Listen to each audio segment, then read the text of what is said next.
We're looking for earlier indicators of things starting to go awry because we have no interest in waiting until it has developed into full-blown pathology. We want to identify things that are trending in the wrong direction way ahead of time, as early as possible, because that's some of our most powerful opportunity to turn things around. Yeah. Use our tools of diet, supplements used very strategically, lifestyle changes. So we're using it from this totally different perspective to identify these kind of hidden early imbalances in the body that could then translate into full-blown pathology if we don't do anything about it. Hello and welcome back to another episode of Healthy Rebels. And I am Bonni London, and I am so excited about today's episode because, first of all, I want to share with you, do you know that 93% of Americans are considered to have metabolic dysfunction, and most of them don't know it? And in addition to that, do you know that most of the chronic diseases that we get happen over the course of decades? Now, what if there was a way to get on this earlier? Well, I have a guest today, Margaret Floyd Barry, who has over 20 years of experience, and she is also the co-founder of Restorative Wellness Solutions, which I am attending, so I have total prompts to say for that. Amazing. But she is an expert in what we are going to talk about today, which is lab testing. And I am really excited, and you are going to be too. So you want to get a pen and paper and take all of your notes. So welcome. Thank you so much, Bonni. It's awesome to be here. I want to make sure, though, that goes where credit is due. So I'm actually not one of the founders of RWS. I Oh, took the very first class way back in the day, and it was such a game changer for me that I ended up joining the instructor team as one of the first instructors, and then became part owner. And now I bought out the founder when she decided she wanted to move on and do other things. So I just want to make sure I give her the full credit for coming up with this incredible program. well, absolutely. That was very awesome of you, but I would say you have taken it and run away and helping so many people, and it is amazing. Thank you. So, what we are talking about today is blood chemistry test. So, first to begin with, if you could just explain, as neither of us are in a position to prescribe medications to people. So what are you looking at when you look at a lab? I love working with blood chemistries, Bonnie, for so many different reasons. So I actually want to start with the why first, because I think it's really important. First of all, blood chemistries are one of the things that we do in functional health. It's a test that everybody's familiar with. Like, we've all had our blood work done at some point, right? Maybe not as comprehensively as what we like to look at, but it's something that feels, I'm just going to call it normal, right? Like, it's not like, some of the other tests that we use can be a bit of a mental hurdle for folks. Like, it's asking someone to like collect their poop. That's not necessarily like super sexy and fun, right? But gives us invaluable information, but it's like a little Uh-huh. bit of a mental hurdle, right? Even like, we were just talking about salivary hormone tests, like spitting Yeah. into a vial. For some people, there's a big barrier. But blood work, most of us have done at some point in our lives. For lots of us, we've done it regularly. So I love it for that. And another thing that's really cool about blood work is there's so much research that has gone into every single marker, right? It's not something that is that new. I mean, we're still learning a ton about what these markers can tell us about what's going on in the body, but it's really well accepted across all fields in the medical and health world, which I think is awesome. Now, what's really different in what you were asking about is, how do we work with it, and how is that different from a prescribing physician, for example? Hmm. When we go get our labs done, it's going to tell us things that are in range and out of range. And what we get in the report that comes from the lab is what's out of lab range. And things that are outside of lab range are like, these are like really big warning signs. And often they can be signs of true overt pathology, like a disease state. And so that is what a medical doctor is looking for, right? Like they are looking to diagnose disease or to say like, nothing is there yet. Let's wait and see, what happens. Maybe they'll give you some recommendations of some things you could be doing. Often those are pretty moderate. It kind of depends on the physician that you're talking to, but they're looking at it in order to diagnose pathology. That's really important. We are using it in a completely different way.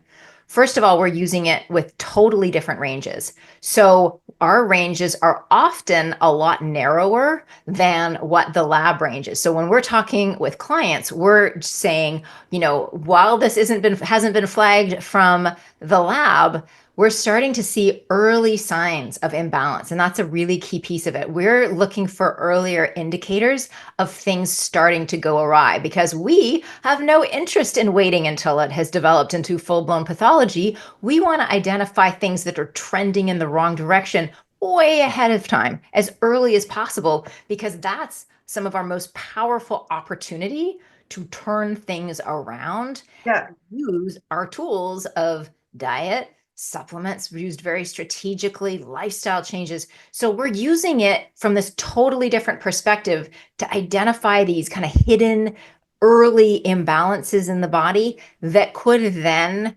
translate into full-blown pathology if we don't do anything about it.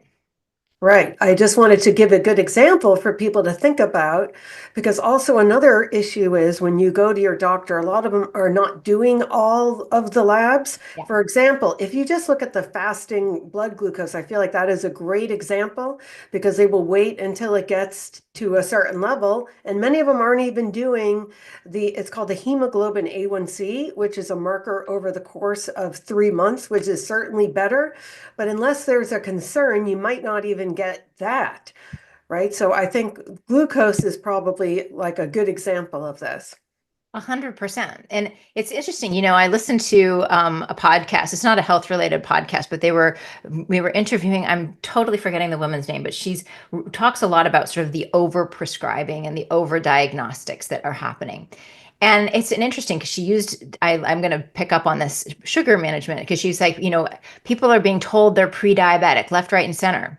Yeah. Now, her point was they're not doing anything about it. They're not actually adjusting, they're just being put on medications earlier. So it can be an excuse to overprescribe and do things.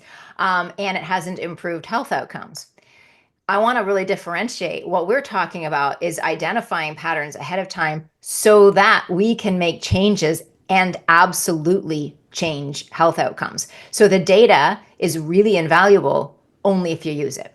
So I think that's a really important piece too, is that we're not just a wait and see model at all. It's not a like, oh, things haven't progressed to this point yet. So it's not, urgent yet. We're looking for things that we can do right now. As you said, blood sugar handling, this is one of the things that is the most modifiable through lifestyle, diet, and strategic supplementation. But you got to actually make those changes. So I think it's really, really important to recognize that we're not just doing this as like a fun data gathering exercise. We're doing this to inform actual changes that will then improve health outcomes. Yes. So we're not just gathering data for the point of it. Exactly. And yeah, yeah, talking about all of the different labs that you do, which is way beyond what like a standard. When people mostly go to their doctors, they'll get what's called like a CMP, which is a comprehensive metabolic panel, which just it may not even have vitamin D on it. Maybe not unless the doctor adds it on. And so talk, I guess, more about all the different markers. I mean, one of them in particular I just would mention is homocysteine. And I mention it because I actually, I'm old, in the 90s, I actually wrote a paper on this when I was getting my master's of how important it was. And I just and it's not expensive. No. And it's so important. It's and critical. Easy, and it's easy to fix.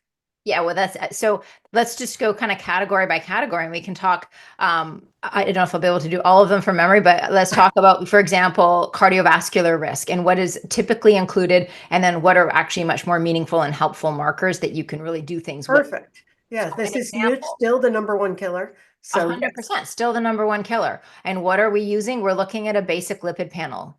which is, your total cholesterol, HDL, LDL, total cholesterol to HDL ratio, triglycerides. And of that, the most helpful marker there is the triglycerides. The others are like total cholesterol, not that helpful because we want to know the breakdown. And even HDL and LDL, not the most accurate way to understand the actual makeup of those lipoproteins. So we actually use the lipoprotein markers themselves.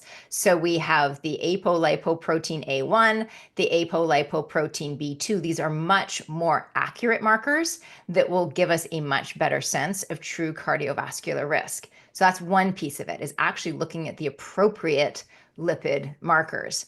Another piece of it is looking at other factors. So your lipids, that's just one piece of the puzzle. There are people who genetically just have higher lipid levels, and it doesn't actually correlate necessarily to elevated risk of heart disease. Those two things don't always go hand in hand. So we want to look at other factors. Really important, you mentioned homocysteine. So this is an independent risk factor for cardiovascular disease. It's really important to your body's detoxification processes. It's really important to support methylation. Well, it's an important marker of methylation because it is cleared through the methylation process. So when we see a buildup of homocysteine in the body, what that tells us is we're not methylating properly. And that can be, methylation, among many other things, is part of our body's sort of genetic housekeeping, right? It helps to keep genes that we don't want to turn on turned off, and helps turn on the genes that we do want to turn on. So it's part of that sort of general housekeeping. So we want to make sure that we're methylating really well. That marker normally only gets looked at once things have progressed very significantly, but we want to pay attention to it much, much earlier, not just for cardiovascular risk, but for the methylation, for detoxification, for all these other reasons. And as you said, super, super easy. If you see it elevated, it's very easy for most people to bring that back down by supporting their body with additional methylated B vitamins, right? And just a good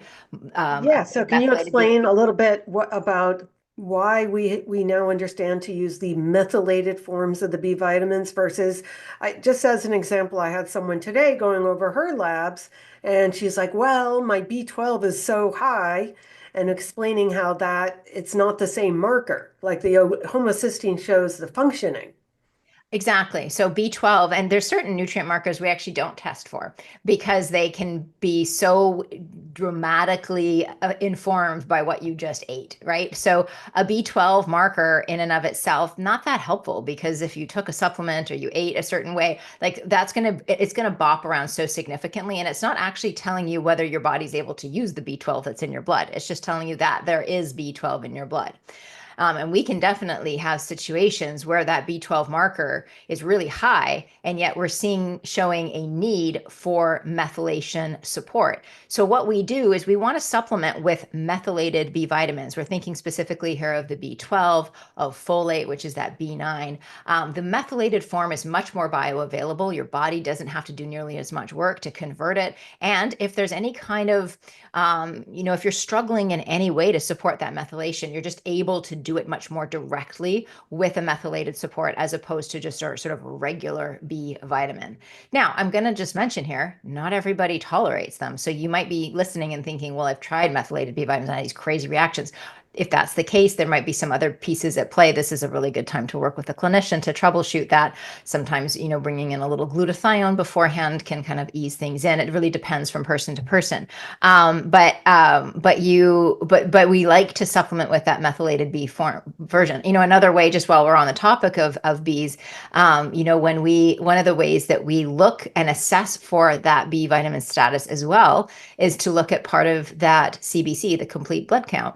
One of the markers that gives us information about the red blood cells is called the MCV, that's mean corpuscular volume. Basically, it's the size of the red blood cells, right? Now, red blood cells, we describe them as the Benjamin Button of the body because they're born big and they grow small, but they only do that in the presence of B12 and B9.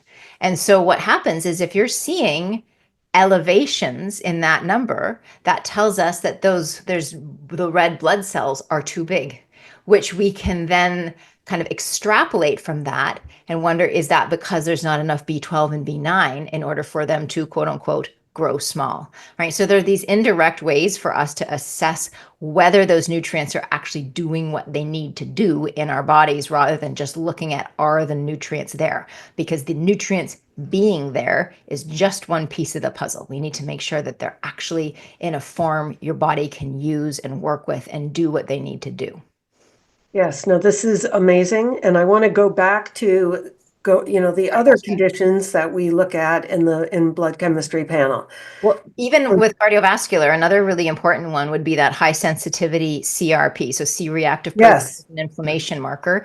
And some labs call it high sensitivity CRP or HS-CRP, and some labs will call it cardiac. reactive protein, comma cardiac, right? And this marker, it's an inflammatory marker, a general marker, but when in the high sensitivity form or the cardiac form, it is indicative of inflammation that can be affecting that cardiovascular health. So I'll give you some clinical scenarios. If we are seeing somebody's lipid panel, even the basic lipid panel, or even better, as I said, those apolipoproteins, if we're seeing those apolipoproteins wildly out of balance, but the homocysteine looks great and the HS-CRP is looking great, we're still going to want to do something about it, but it's not in this like urgent place, right? But if we're seeing those apolipoproteins out of balance and we're seeing elevated homocysteine and we're seeing that cardiovascular inflammation via the HS-CRP, now we got something that we're really thinking about, and we are like, that's a very, very high priority.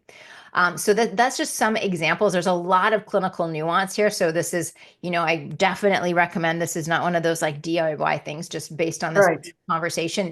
The course that Bonni has taken on this was a 12-week long, very, very intensive training. So just know that this isn't stuff you want to try to do it yourself at home. But definitely these are considerations in showing the difference between, the medical approach is, let's wait till those are out of balance. We're going to come in and manipulate the cardiovascular the lipid markers. We're going to bring in statins and bring some things down. And, there's definitely there's different schools of thought. Some are very firmly believe that the lipid markers in and of themselves are enough of a risk factor that it warrants bringing in the statins.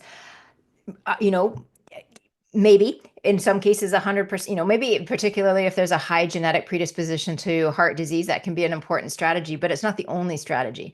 We always want to be asking the question of, if we see inflammation, where's that inflammation coming from? If we're seeing elevated homocysteine, how can we support methylation better? If we're seeing imbalanced lipids, where are those imbalanced lipids coming from? Like, we always want to ask the bigger question of why, rather than just rush to kind of manipulate for the marker itself. And also, I mean, it's very important, just discussing this, looking at all the patterns and trends. Like, we're not just looking at the one number. No. And also, I would just mention one of the ways that we know a statin is helpful is because it lowers inflammation, which is really the root cause of cardiovascular disease, which is why, of course, many past smokers and things like that end up in, the cardiologist's office. Just thought I'd mention. 100%. I would say, if you want to do one thing and you just want to simplify your life when you're thinking of any kind of functional health, do anything and everything you can to reduce the inflammatory burden that your body is under on a chronic basis, right? And not talking about like you break your arm and there's going to be inflammation, like the acute inflammation. Of course. Well, we want that. Talking about the slow, steady drip of inflammation that happens every single day, over and over and over, kind of like water torture that builds up and accumulates and then turns into all sorts of things, from heart disease to arthritis to skin issues to migraines to whatever whatever it is for you. So that's like the root of the things. Yeah, and it's amazing. This is like the conversations I'm having with people every day. Just because you feel okay on the outside, you're not in an acute, pain or fighting something, because the body is incredible with, keeping homeostasis. But at the same time, we're seeing all these markers that show inflammation, oxidative stress. But isn't this awesome, I think, to be able to get on it before I always make the analogy of like the straw that broke the camel's back. Like, your body's working vigorously underneath the surface to keep you feeling well until boom, right? And with heart attacks, Mhm. many of them you're one and done, right? Like it's not like That's the true. Yeah. first symptom of like the first overt symptom of cardiovascular disease is the heart attack.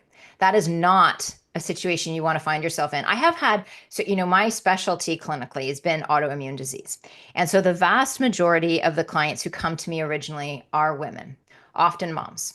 And the pattern is not always, but a lot of the time, the female partner comes, we do a lot of deep digging. We get, she's very attuned in, she's very highly symptomatic. We do a lot of work. We get her feeling really well. Sometimes the kids, we work with the kids as well. But then there's almost always a moment of like, well, my husband feels great, but I'd love him to just to like do some blood work with you. The number of times that I have done just feels great, let's do blood work. And we run these comprehensive labs just in a like, you should be doing them every year. She now Yes. really sees the benefit of a functional approach rather than just going to the doctor that orders, a quarter of the number of markers because, nothing's developed yet. She wants to make sure he's around for a long time.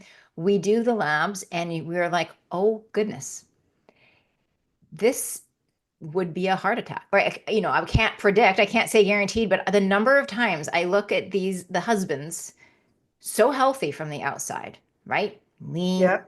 strong, active, ambitious, late 30s, 40s, young kids, like just living their lives, feeling great, sort of doing the labs just because their wife told them to. And we looked Correct. in sort of under the hood and I'm like, oh, wow, all those cardiovascular markers that I just mentioned, you don't feel high homocysteine, right? It's not like inflammation where it's like, oh, my joints hurt. And you can have chronic inflammation and not actually feel it. I've Right. had some where it's metabolic chaos. We have, I remember I had one client where his blood sugar was so wildly out of whack. He would have been classified as pre-diabetic by his doctor had they ever looked. They hadn't.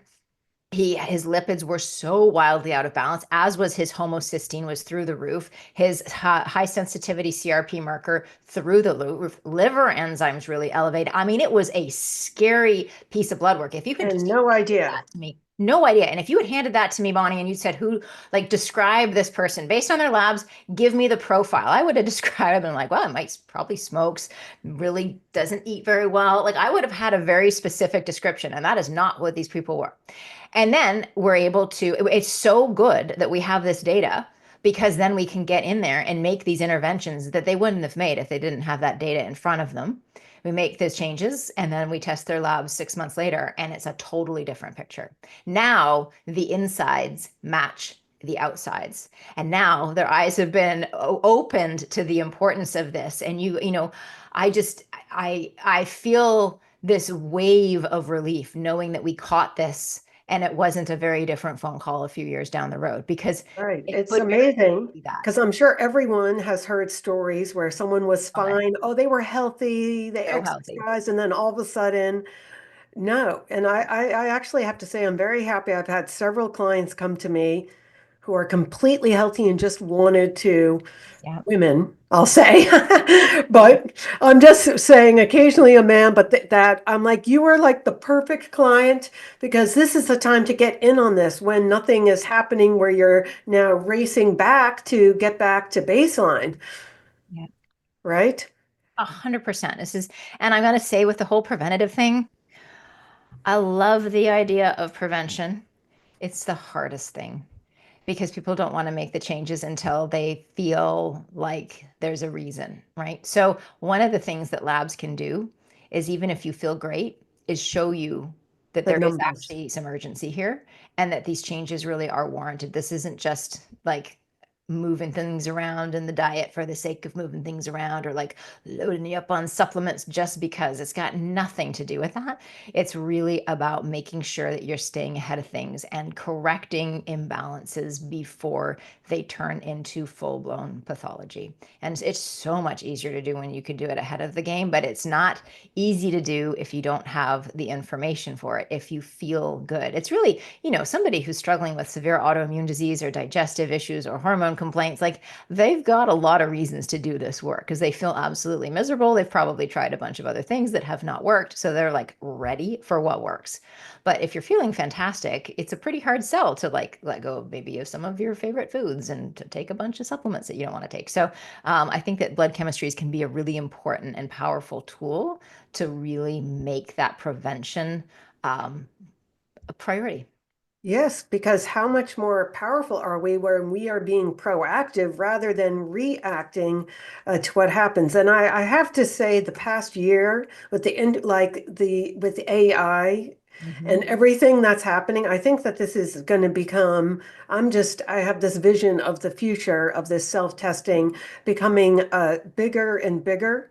Because it's not, I mean, it's no longer a question. We are living longer. And, my background was working in long-term healthcare. So people are living longer. But I Mhm. think people are on the idea is how long are we going to stay healthy during Yeah. those years? Yeah. Yeah. Right? And 100. so then this is where this all comes in, Margaret, is so okay, so we want to stay healthy, but how do we are we defining health? What does that mean? Does it mean you're not sick? It does not mean you're not sick. It means it's much more than that. So that's where I feel like this work is so critical. And I want to make sure we get to some of the other really important markers. Right. Like I would say the next one, if we're ready to move on Yeah, to that's it. blood sugar, Blood insulin sugar. resistance, and that whole story. Yeah, so blood sugar handling, such an important family of markers to watch. So the fasting glucose, which is like your basic CMP, will include, that's just one moment in time, right? It's just the blood sugar at the very moment that they took the blood draw. Now, anyone who has ever worn a continuous glucose monitor will know that your blood does not stay static. It's constantly fluctuating all throughout the day. And so there's a lot of different things that will influence that blood sugar level. So that one little moment in time is really say, quite insignificant in terms of the big picture. It is important, but it's not the only marker by any means. And you can have somebody whose blood sugar when they first wake up on and have been fasting looks fantastic, but then the way they're eating drives it really elevated or it's really high and then really low throughout the day, and that can be quite problematic. So we definitely want to be looking at minimum at two other markers. We want to be looking at the hemoglobin A1C, which you described already, and that's just a really helpful marker because it is that longer term picture. So it's more like what's been happening over the last 3 months. Now it's still an average. So if you have somebody who has big highs and low lows, you can actually have a hemoglobin A1C that looks good, but they're actually on a pretty major blood sugar roller coaster. So that's just one caveat. It's not a perfect marker, but it's way better and way more complete than what we have with just a fasting glucose. We also want to look at fasting insulin. Like we want to see how your body, insulin is the hormone that takes the glucose out of the blood and shuttles it away from storage. It basically is like, it's sort of the packing molecule, right? Like it takes glucose and it puts it places, whether that's into your muscle cells, whether it's into the liver cells, whether it's into fat cells to be stored for some future use. And so we want to be looking at all three of those at a minimum. I am going to put in a vote here that if you're seeing any kind of imbalances there that you do, I mean, there's definitely a lot you can do with comprehensive labs here. I am a big believer in dialing this in even more specifically by using a continuous glucose monitor. I think it can just be so helpful because, let's just use the example of like a cup of coffee or a banana, right? Like a cup of coffee for some people, well, just a black cup of coffee can send some people's blood sugar through the roof and keep it there. For me, I'm very lucky. Doesn't do a thing. Just you wouldn't even know that anything has gone in my body. My blood sugar doesn't move at all. Whereas like a banana, for me, blood sugar just like does like this takes off like a rocket. Whereas maybe for you, Bonnie, you'd have a banana and your Well, blood sugar's like whatever, didn't notice. I wore a constant glucose monitor, and I will share that I was upset. Someone canceled at the last minute or something, and my blood sugar went up to 150. So let's not discount that Yeah, there are things like inflammation, food sensitivities, things that can also trigger. So I really agree with you. doing the constant glucose monitor just as a one-time deal of what is going on, because So there's an helpful. interplay. We don't, with the bacteria in our gut, our genetics, so many things that can be influencing your glucose. And so we're missing a lot of that when we're just, yeah. And you can see exactly, I like it, that example Mhm. of you had a client cancel, you were stressed, you see stress affect it. You can see exercise, how it might bring it up in the short term, but helps to even things out over the long term. You can see that if you have a meal where you had a few extra carbs and you actually go for a walk 45 minutes later, oh, well, look at that. It all came down in a beautiful, speedy fashion.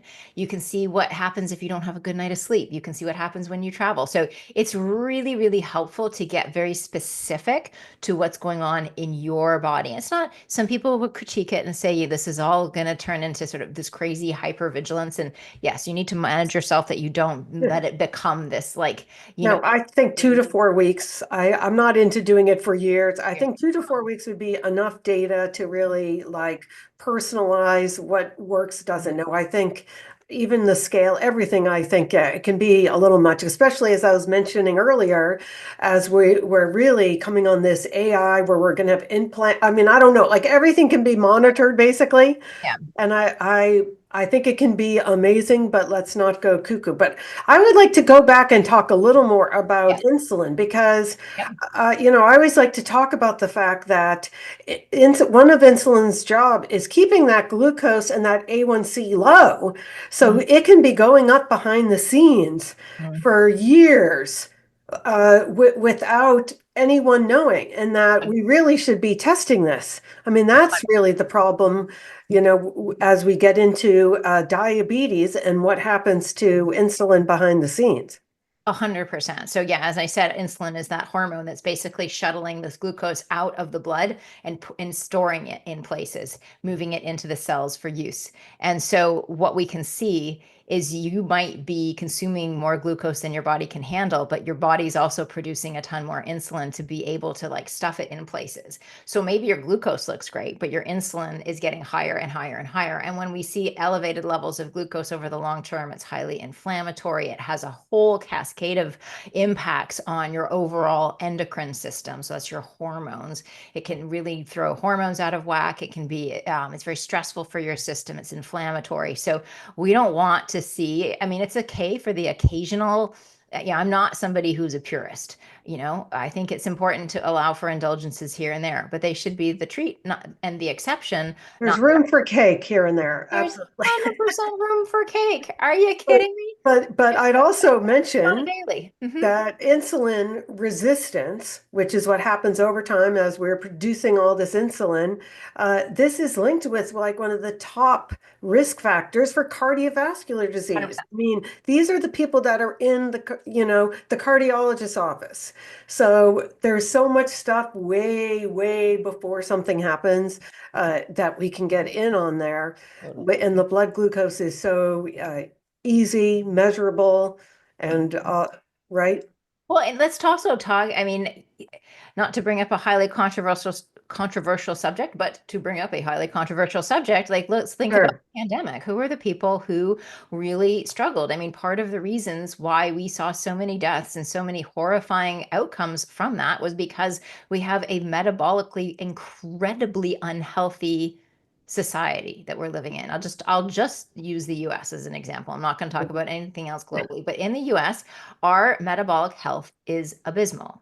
And if you have a body pre-inflamed, I think it was Dr. Mark Hyman who was talking about, we come pre-inflamed, and with our immune system already kind of in overdrive, right? And you add something that's going to create this massive influx of additional inflammation and this cytokine storm.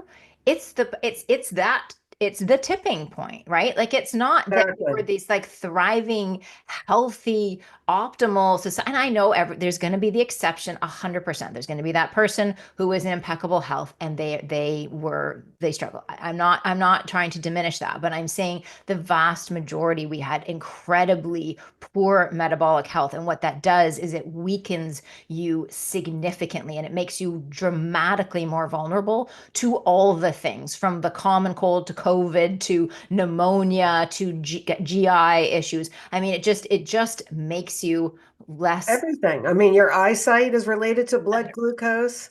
cognitive I health, actually your had someone sleep. call me the other day, I mean, who had a couple of amputations due to out of control diabetes. Yeah.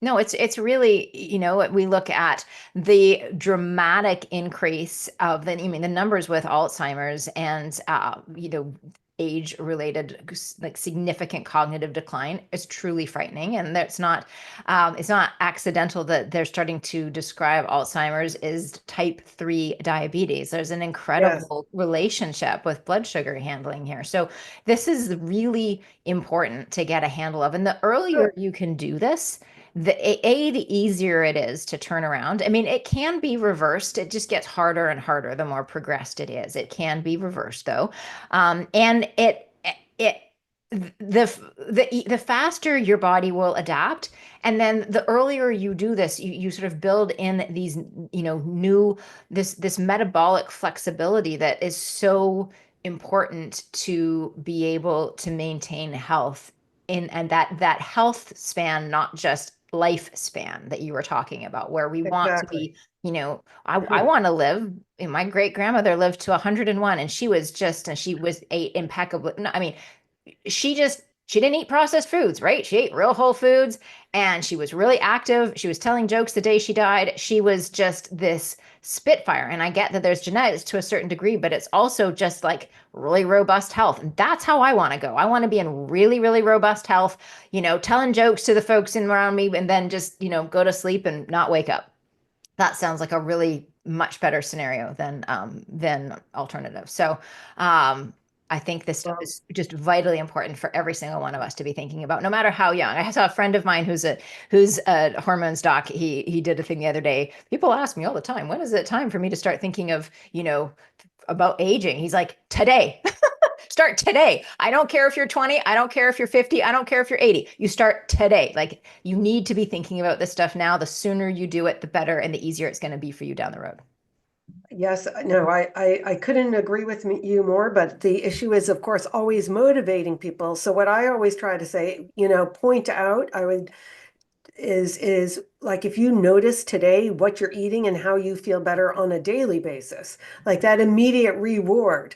Like someone asked me, "Oh, would you ever eat a bagel at breakfast?" I'm like, "I never is a long time," and I say I don't because on nothing to do with weight, anything. I will not make me feel good. Yeah. So, so when that becomes like a motivation, like on a daily basis, to me, that's a better. I mean, I had a gentleman come to me last year. I mean, 96 years old. Oh, Are you kidding? I mean, amazing. Like what yeah. motivated him? And he told me, because I asked him at the last session, he said, because every day he learns something new Love it. and he wants to make it to 100. That was the other thing. Well, you've got such a much higher, probability of getting there doing this work. Oh my God, definitely. But this makes me think about another marker because we were talking about Alzheimer's, blood sugar, because this is kind of one now that is new as far as recognizing it as being part of this whole metabolic picture, and that would be uric acid. Knew you were going to talk about uric acid. I love uric acid. Now, I don't. I was like, oh, she's going with uric acid. I can feel it. Yeah, 100%. We used to think that uric acid was just specifically related to gout, right? It was like the gout marker and this sort of kidney related. And we saw a correlation between poor metabolic health and increased risk of cardiovascular events and such. And it was more just like, oh, these two things tend to happen together. But it's actually looking like there is that uric acid is could be a significant piece of that clinical picture. So we're definitely paying closer attention to that marker as well and thinking of it significantly beyond just, sore, swollen toes. Yes, it's super interesting. So now to switch to another marker that I think is really important, the thyroid. Oh yeah, the thyroid. Let's talk about thyroid. This Because this is something which I've obviously discussed with other, they Yeah. don't understand why, what would be the usefulness if you could explain it of getting the entire thyroid panel and what you mostly get when you go to your practitioner. What you mostly get would be, at minimum, TSH, that's thyroid stimulating hormone. It's not actually a thyroid hormone. It's a pituitary hormone that's telling the thyroid, what to do, upregulate or downregulate hormone production. So TSH is just sort of the beginning. It's not the full beginning, but it's like it's part of the sort of director role in terms of your endocrine organs. It's not actually being produced by the thyroid. What happens when TSH tells the thyroid to produce thyroid hormones is that your body your thyroid secretes mostly T4 and some T3. The most biologically active form of thyroid hormone is the T3. And so what happens is your body needs to convert T4 into T3, and that's what goes out and does all the action on your cells. Now, to complicate things, we have different forms of both of those hormones. We have total T4 and free T4, and then total T3 and free T3. The difference between those two is that the total includes both the free hormone, meaning that it's just circulating by itself, or the protein bound, meaning that it's actually attached to a protein, which is kind of the raft to take it around and shuttle it to different parts of the body. So free is that biologically active. So like free T3 is a very important marker because it's what's immediately biologically available, and it is the one that's going to have the most action on the cells. I am dramatically oversimplifying things here because there is, T4 does its own things. There are other types of thyroid hormones. So I am really dramatically oversimplifying just for the sake of explaining, but I think it's helpful to understand the basics. So what we get when we look at a conventional panel will be that TSH, and sometimes they throw in the free T4 because it's like, okay, well, is the thyroid then producing hormones? There's a lot of assumptions made in that. Number one, are we actually converting free T4 into the free T3? Like, are we actually converting T4, kind of the raw materials, into the T3? Maybe, but maybe not. And you have no way of knowing if all you look at is the T4.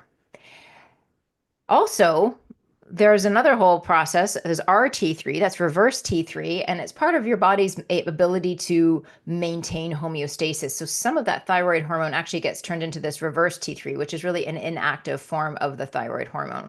And so sometimes we see really elevated levels of RT3, and that's something that will happen, for example, when you've been under a lot of chronic stress. That those two things often are correlated.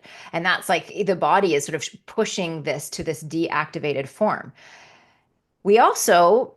Is there an autoimmune component? The vast majority of thyroid issues are actually not originating in the thyroid.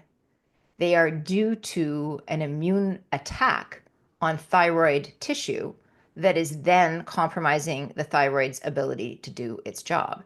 And so if we're not looking at the autoimmune or the antibodies to determine, is there an autoimmune component to this, then if we're just supporting the thyroid or replacing thyroid hormone, we could be missing a really important piece of the puzzle. And we're not recognizing that there's actually autoimmunity at play, which is a very different strategy. We might still need to support thyroid hormone production, but we need to be thinking about what's engaging that immune system such that it is now in an autoimmune situation. That's a whole other conversation, but a really important one. So we need, what we look at are, yes, TSH, but we're also looking at free and total T4. We're looking at free and total T3. We're looking at RT3, and we're looking at two of the three, or like maybe there's four primary antibodies. So we're looking at TPO antibodies and antithyroglobulin antibodies. So that gives us a much bigger picture because you can have, even we have things like a brain-based hypothyroid pattern as one example, where you're going to see completely normal TSH, but you're going to see very low, everything else looks very hypothyroid, very low. So low T4 and low T3. And it's not actually a thyroid issue. It's the brain is not registering the fact that there's not enough thyroid hormone.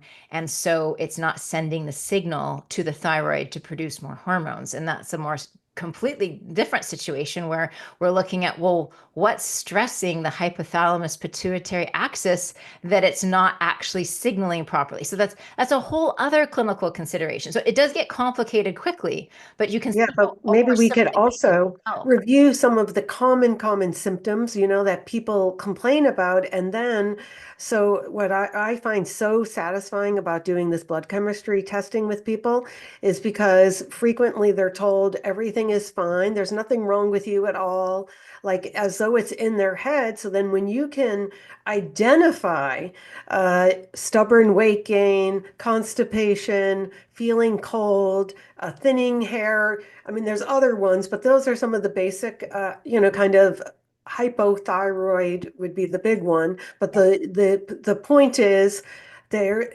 just because the TSH is normal, there can be many other things going on.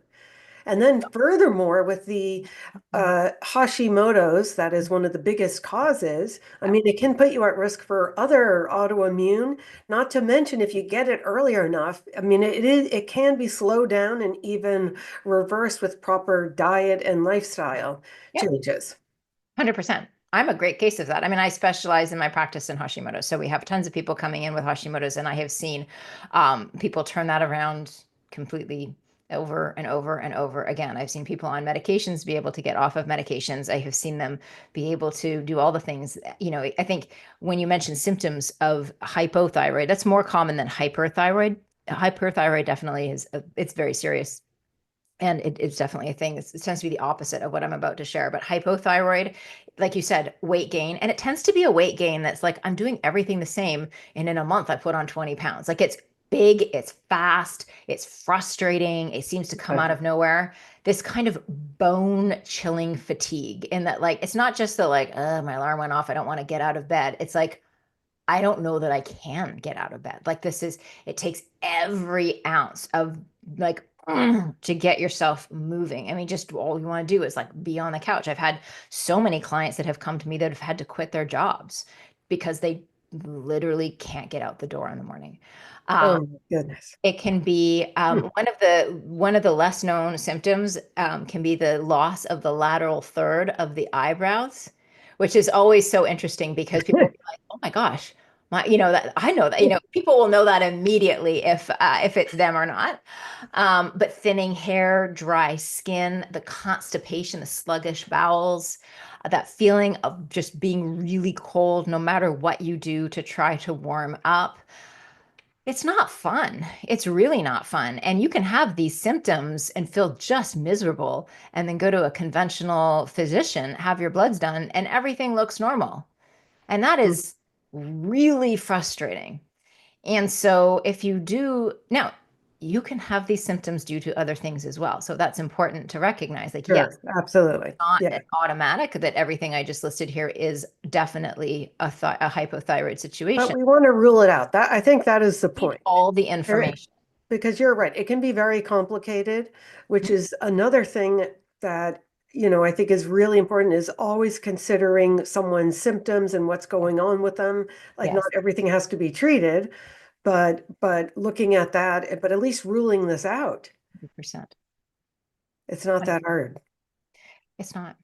And there's so much that we can do to support it too. So I think that's another, and we support things differently. If it's a just straight up hypothyroid situation, that's different from, for example, we have under conversion issues sometimes where you're producing tons of T4, but your body is struggling to convert it into that active form T3. Well, that's a different strategy. And again, as I said, a brain-based pattern, that's a different strategy. If there's an autoimmune component, that's a different strategy. So it's And interesting. When I was pregnant with my second daughter, Sasha, I was diagnosed with Hashimoto's. It was a big moment for me because my mom lost her life to side effects from the medications that were keeping her three very serious autoimmune diseases in check. So to me, I had seen the medical model. I'd seen its upsides and I'd seen its very real downsides. And so getting an autoimmune diagnosis was extremely freaky, especially given I got it while I was pregnant. And most autoimmune conditions go into remission when we get pregnant. So that was like, oh gosh, it's showing up now. It's a big deal. I thought I had all these symptoms just because I was pregnant, because of course I'm tired. And of course I'm gaining weight. And of course I'm, sort of losing, like all the things. I just thought, well, this is just part of pregnancy. No, it was pregnancy and so oh my gosh, I just completely lost my train of thought. I had such an important point to make.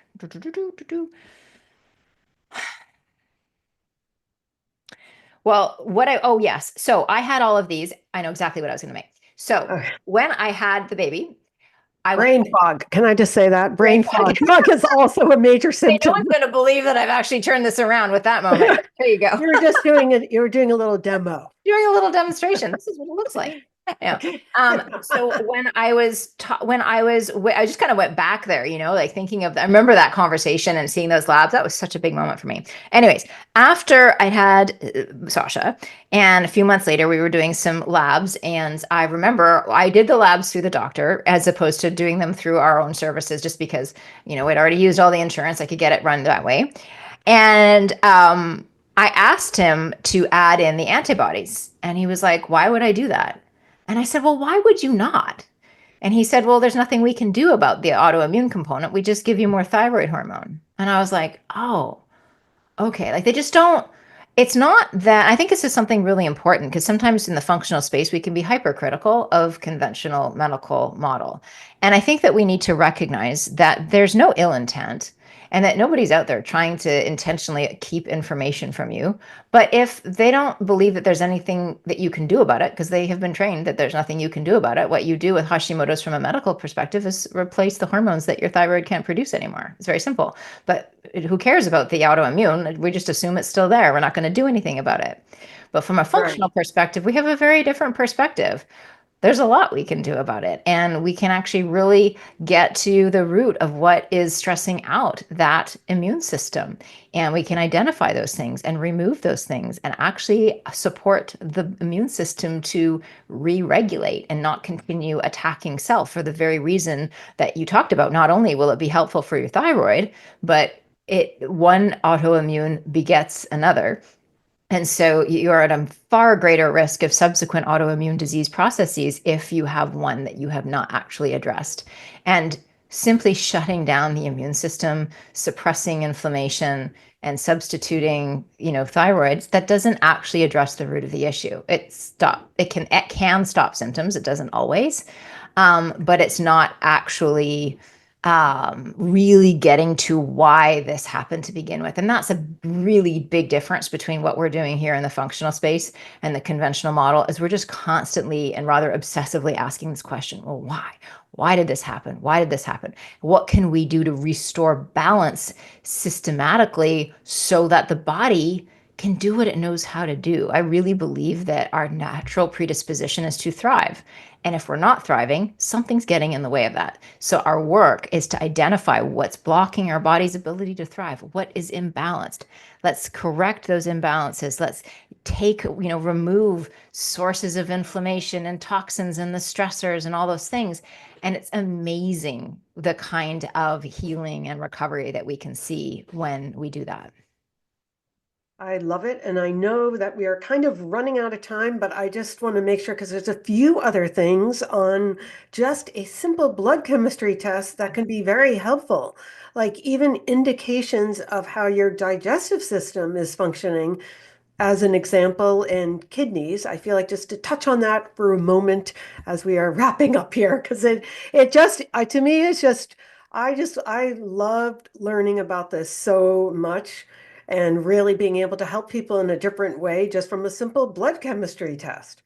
Well, I think a good way to answer this question is just to share that from this one very simple and very inexpensive test, we get so much information on so many different body systems. We've talked about blood sugar handling. We've talked about cardiovascular health. We've talked a little bit about the immune and inflammation. You can get information on your liver health, kidney health, and adrenal function. You can get information on how your body is digesting nutrients. You can get information on anemias and those deficiencies. You can get information on the immune system and if it's in balance or out of balance, the thyroid. I mean, it really is with one very very The liver. I forgot about that. Excuse me. We must talk about the liver. That's huge. liver is huge. It's really important. And it often, liver and kidneys, like these just hardworking organs that often don't get attention until pretty late in this game when it comes to dysfunction. And that's often when we really do need medical help. And we like to not get there. So there's a lot that we can do to remove toxin burden and to support these detoxification organs. I might have I'm on a podcast, darling. I love you. Here, you got it. Okay, sorry. Okay. Well, it is. Apologies. It is what? I said my apologies. No, you're completely fine. We can snip it out. It's no big deal. The big sign on my door that says "Do not disturb recording" it just is not legible by well, it is legible. It just is so ignored by an 8-year-old. She just it doesn't matter. Anyway, sorry. Well, okay, Margaret, but I feel like this is just the tip of the iceberg. It is. And I guess I don't know if there's anything we missed that you'd like to just leave, like parting message, just to leave with the audience, just as far as blood chemistry testing and how this should be part of their life, obviously. I think no matter what age you are, 18 and up, I think that doing a comprehensive blood chemistry panel like what we're talking about today on at minimum an annual basis should just be part of everybody's internal housekeeping. It might show you that there's absolutely nothing wrong, no early signs of any kind of imbalances, and that's fantastic.